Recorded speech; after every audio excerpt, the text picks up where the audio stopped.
Hello, I'm Abram Van Ingen. And I'm Joanne Diaz. And this is Poetry for All.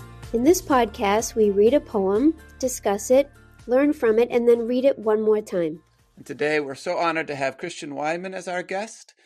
Christian Wiman is the Clement-Muehl Professor of Communication Arts at Yale Divinity School, the former editor of Poetry Magazine, and the author, editor, and translator of multiple books. Today we're going to talk about his poem, I Don't Want to Be a Spice Store, from his latest book of poetry, Survival is a Style. Christian Wiman, welcome to the podcast. Thanks so much for having me. Would you be willing to get us started by just reading this poem for us? Sure. This is I Don't Want to Be a Spice Store. I don't want to be a spice store. I don't want to carry handcrafted Marseille soap, or Sampa and yak butter, or 9,000 varieties of wine. Half the shops here don't open till noon, and even the bookstores brined in charm. I want to be the one store that's open all night and has nothing but necessities. Something to get a fire going and something to put one out. A place where things stay frozen and a place where they are sweet. I want to hold within myself the possibility of plugging one's ears and easing one's eyes. Superglue for ruptures that are, one would have thought, irreparable. A whole bevy of non-toxic solutions for everyday disasters. I want to wait, brightly lit, and with the patience I never had as a child, for my father to find me open on Christmas morning in his last-ditch lone wolf drive for gifts. Light of the world pin light, bobblehead compass, fuzzy dice. I want to hum just a little with my own emptiness at 4 a.m., to have little bells above my door, to have a door.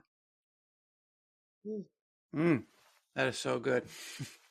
Thank you. Thank you.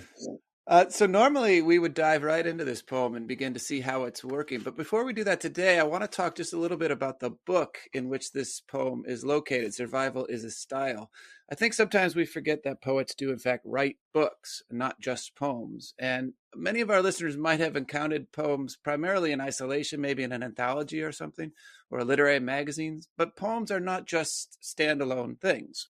So I wonder if you could get us started by just thinking through a little bit with us how you structured this book. Yeah, I have a couple of answers to that. I before this book was out, I was talking to the poet Tracy K. Smith, and I said something like, she was talking about the construction of a book, and I said, I always just open a book of poems in the middle and just read randomly. And she was appalled. and because she constructs hers so carefully and expects them to be read as a completed thing. And I was much more conscious with this book than I was with some of the others of making it that completed thing, because it seemed to have an organic necessity to it. And it does move from a kind of cry at the beginning of lack and destitution and kind of fearfulness to a kind of fulfillment at the end, which is still fraught, but it does move to a kind of fulfillment. So I was aware that the book had done that, not until I'd written it, but I did become aware of it, and then so I arranged it in that way. My wife is always a real help to me because she sees these things more clearly than I do. And she's arranged my other books, actually. But she's a big help was a big help with this one, too. How do you think about the various parts of the book? So even just thinking about why there is a part one, a part two. Part three is interesting because it's a very long single poem. And then part four comes back to a series of discrete poems. So when you were thinking about this particular arrangement, what made a part a part? Most of the things in part 1 and 4 are fairly personal, particularly part 1. Part 2, they're more public. And then 3 is an extended meditation that fuses those two things. It fuses my own life and my life with my father with theological thinking, reflections. Yeah, I mean, one of the things that struck me about reading the book cover to cover, which by the way, I'd recommend to readers to do. Books of poetry can often be read cover to cover in a sitting or in an afternoon, and it changes the way these poems appear. So, for example, the father we have in this poem for today reappears in that long extended meditation in part 3, and it's not necessarily the same father, because we know poetic speakers can change from poem to poem, but you get the feeling that these are the same father. It's the same one. Yeah. I don't think it's a mystery here. Yeah.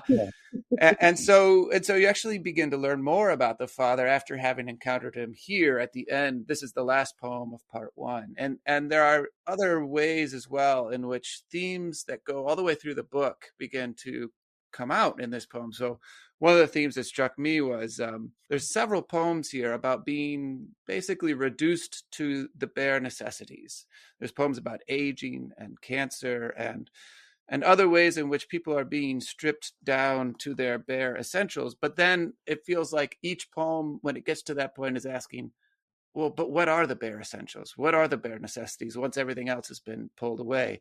And there's a lot of different answers to that question. Yeah, that's definitely the case in a lot of these poems. And this one was an attempt to playfully confront that, I thought. Yeah.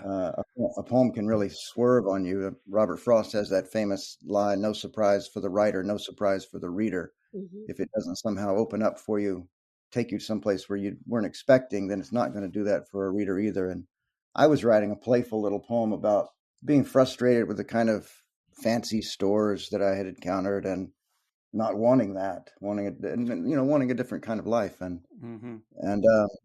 and the poem swerved from that to take in my father, who I had no thought of whatsoever when I was starting this poem.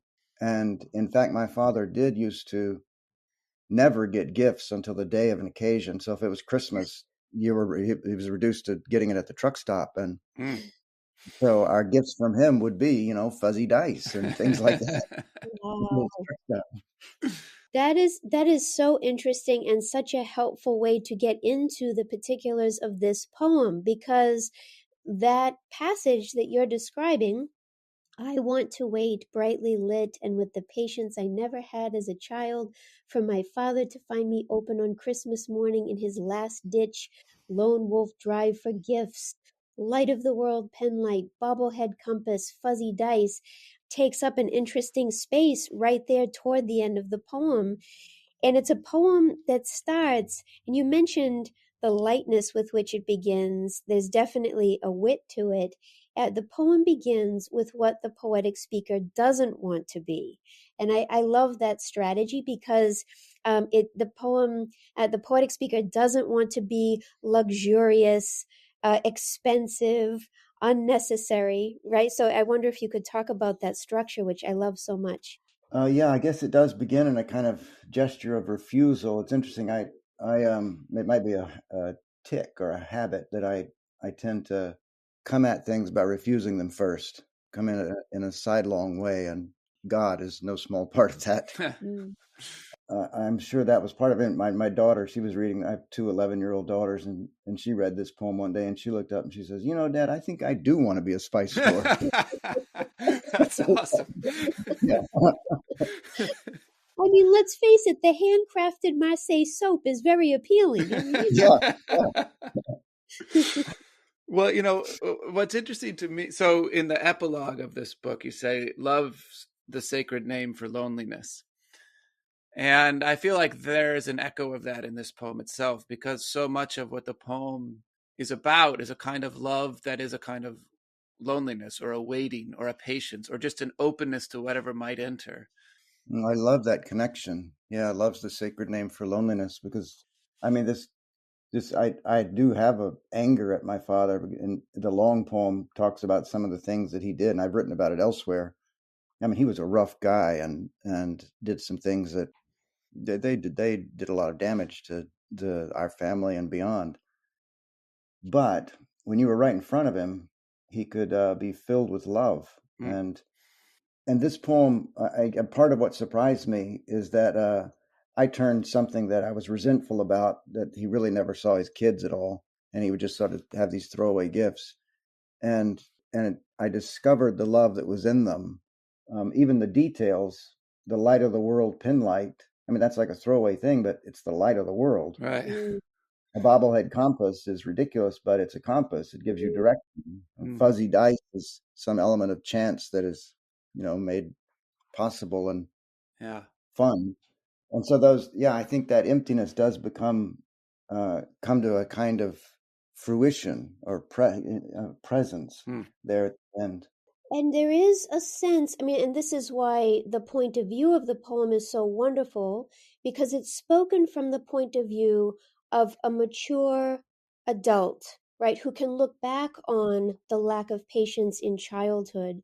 And that suggests to me that, yes, in the past, the child may have not had patience for the father scurrying to get these gifts, but perhaps something has shifted in the adult writing the poem. Yeah, and I also think that, we get older and you're able to perceive love that gets forced into forms that you couldn't perceive in a long time. I think of that poem by Robert Hayton, Those Winter Sundays, where he wakes up and hears his father driving out the cold and the fire's crackling but he says he's fearing the chronic angers of that house, so we know it's a rough place. But then at the end he says, what did I know of love's austere and lonely offices? And so he's recognizing in the past that there was a kind of love in what seemed merely hard at the time.